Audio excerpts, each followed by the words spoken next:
Hi, I'm Jane Davenport. I'm a mixed media designer, author, and I design art supplies. And one of the very few things that I use that isn't Jane Davenport is my Gelli Arts plates. So when Luann from Gelli Arts emailed me to say, hey, how are you?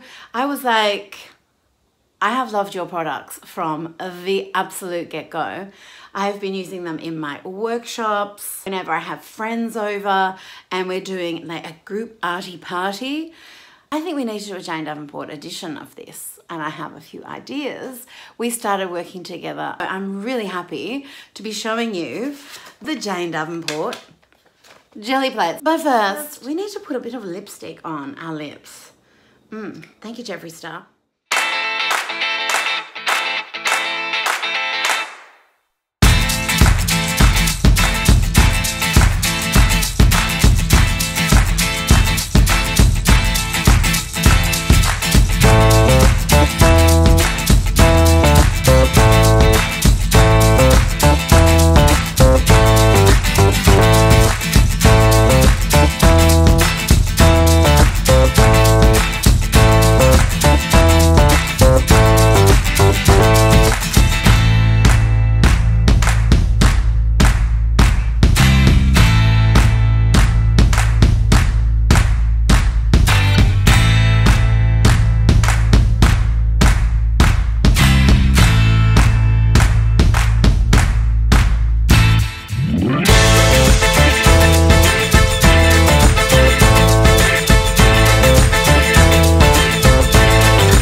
So the first reason of why I think Gelli plates are just such a winner chicken dinner is because they're so easy for people to use.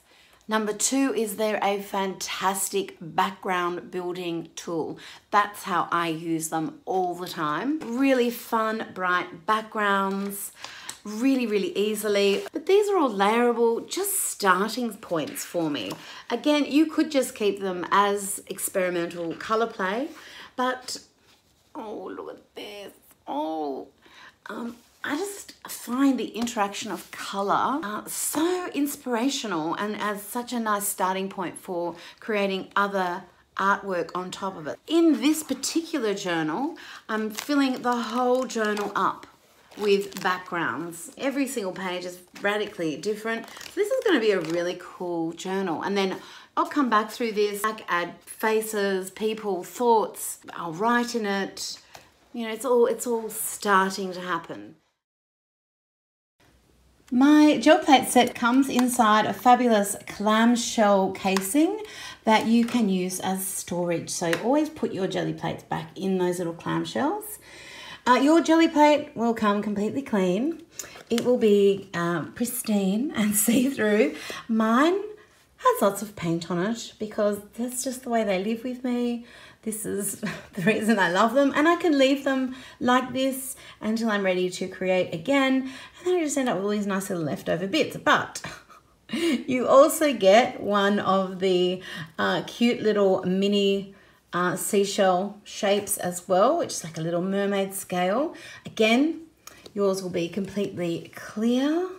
Mine just have paint waiting on them ready for me to use. So you get one of those, one of the 8x10 art journal friendly fine jelly plates. There's also the sequinella. So this is giant sequin waste in this cute little scale or seashell shape that you can use for texture and as a stencil. You also get the adorable eyelash yarn, and this makes beautiful textures like a feathered effect, or sometimes it can look like energy radiating or some kind of organic creature. It's just, this is very fun. You just lay it onto the paint, pat it in, leave it on when you print, take it off, leave it as a texture. You can play with that. The plate, of course, comes with its 2 little protective acetate sheets. The set also comes with sheets of mermaid scale stickers for you to print on and create with. So here are some. I keep these at the side. I'm cleaning my brayers on them. I put little jelly plates, prints on them. I haven't really put, just being layered, like this is excess paint from a brayer. Here I've actually started to work on this a little bit more, adding some little finger dots because I must have had some paint left over. And you can see the little sticker shapes there, so it's the plain ones. This is just to show you where I've taken the stickers off. And then you've got these gorgeous little shapes. You can use the paper that's on the inside as well. I might just peel that off and use that as a sticker itself. And then you can use the beautiful scales that you've made in other things. So this is with leaving a little bit of a gap in between each one. And each one is a really cool little jelly print. I love it. So how does my jelly plate differ from the normal jelly plate? This is my very, very beaten up and used gel plate. And you can see that it's much thicker, double the thickness of the Jane Davenport version. And this has an advantage, particularly for art journals, which is my preferred art form. So I like to actually set the jelly plate down and then keep working. But I was finding that I couldn't turn this page, and then she's got to hump up and over. But what you'll find when you're using the Jane Davenport version is that you can put your paint on your plate, plop it down onto the paper. You can either put the paper onto the plate or the plate onto the paper. It's up to you. And you can still keep working in your journal. In fact, I can actually put a couple of gel plates on different pages and keep working. I like sometimes to set them overnight so that I get all that juicy old paint off it. That's just the way I like working. But with the original plates, there's nothing wrong with them. They're fabulous. And if you have one, enjoy it, enjoy it. But it's a little bit harder to use in art journals because it can put a bit more stress on the bookbinding itself. The other little benefit with the thinner jelly plate is that it is easier to manipulate, or it manipulates in a different way. So I'm not saying this will supersede any of the other jelly plates that you have. It's another tool. It's just so fun. You just can't believe this crazy little thing can just be such a fun tool. This is my mini plate. So I'm just going to turn her around. See, that is what's going to print with all these beautiful colors. That's what it looks like on the back. But what is happening is you're building up your paint from the other side. So until you've used it, it sounds all a bit wacky, but you've had a little bit of play, practice and experience with it, your brain starts to understand exactly how it works. Having said that, one of the beautiful joys of creating artwork with the jelly plates is that you really never ever know exactly what you're going to get. So my biggest tip is to have more than one of the gel plates because you can let it dry, and this will help you with all of the different techniques that you see different artists doing with this, and the Gelli Plates website and YouTube channel is full of them. So one can be drying, so you get more distinct layers and you're not tempted to go over the top of things before they're dry. And because I've got my thin plate, again, I can keep turning my pages and keep working. And also, as I'm creating, I'm going to find different combinations of colors or different techniques that I think, oh, I really want to try that in the next one. And I can just instantly try that as well. I don't have to wait. So I find it just a really creatively freeing way to use this tool, is to have several on the go. My second biggest tip is don't clean your Gelli plates. At the end of a session, leave the paint on them and clean them by putting down a layer of gesso or acrylic on top of here or on your page, and then setting it into it, leaving it overnight, and then peeling it off. Usually all of the detritus will come off, giving you a semi-clean Gelli plate. I don't like them being too clean. I like it when they've got little leftover remnants from my previous session. That's just me. Another tip is when you get your Gelli plate, you'll actually have two pieces of plastic on either side of the plate when it's brand new. So just imagine this without paint everywhere, inside the clamshell packaging. I just about never take off that one side. I leave this plastic on one side of the plate just about forever. So this one, this side of this really old Gelli plate has never been used. She's pristine, just in case I do have a need for a clean plate, which never happens to me. And keeping one side of the plate clean means that when I am creating, I can lift up the plate and I can see what is on the other side before I print it, just to give myself a clue. But if it's really used on both sides, that's very difficult to do. Another tip is if your creative artist mind says to you, gee, I wonder if that would work on a Gelli plate, try it. Try it. I've used palette pastels on my Gelli plates. I've used my aqua pastels, which are water soluble sticks, acrylics, velvet pastels, inks, my smooth markers, which are an alcohol-based marker, paint markers, just anything that doesn't puncture the plate is something that you can try. The worst thing that can happen is that it just doesn't work and you've just got a bit of color on your background. So it sounds like I love everything that I create. No, I definitely don't.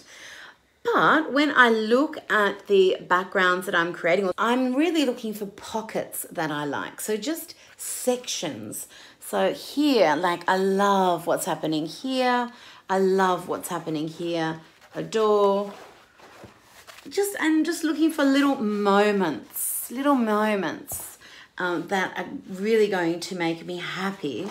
And that makes me feel different about a page. Now this here, what a mess. I'm just looking at this and thinking, mess, mess, mess. Where would I start with something like this?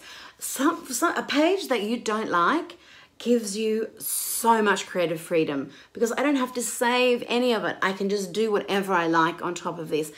Even if I just totally gessoed that over, which is a white matte acrylic, basically, it's a primer, so it's got a little bit of grit in it. Even if I just did gesso all the way over that, gesso is not completely opaque. Parts of this will show through, and even that will be more interesting than just a plain white page. I really love this one. So maybe I might just add a quote on this side because this is still white. Maybe I'll add some text, maybe some other artwork, just some line work, a line art could pop up on here, or maybe nothing at all.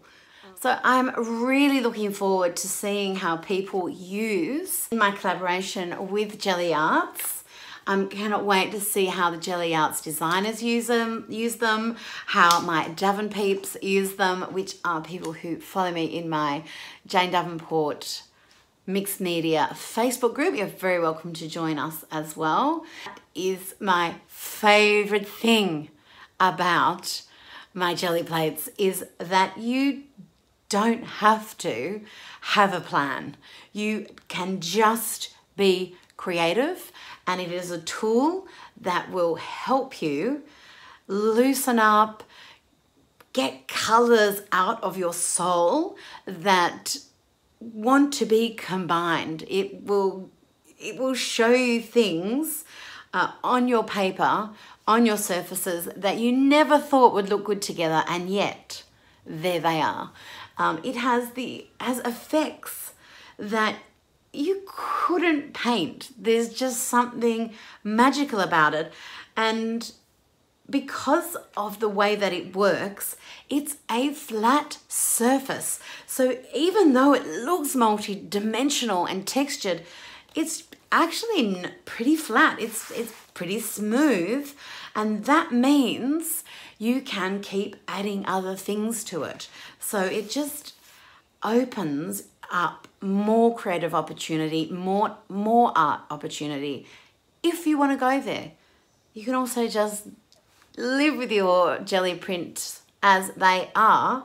So it is one of my favorite tools or art accessories. I'm just so happy to be working with Gelli Arts, who I've been using their products, like I said, forever, ever and ever. They are a fantastic company. I love working with them, and I'm just really excited to see what you create with them. So make sure you hashtag me for Instagram, so either Jane Davenport or Jane Davenport Inspires Me. They're the two tags that I follow.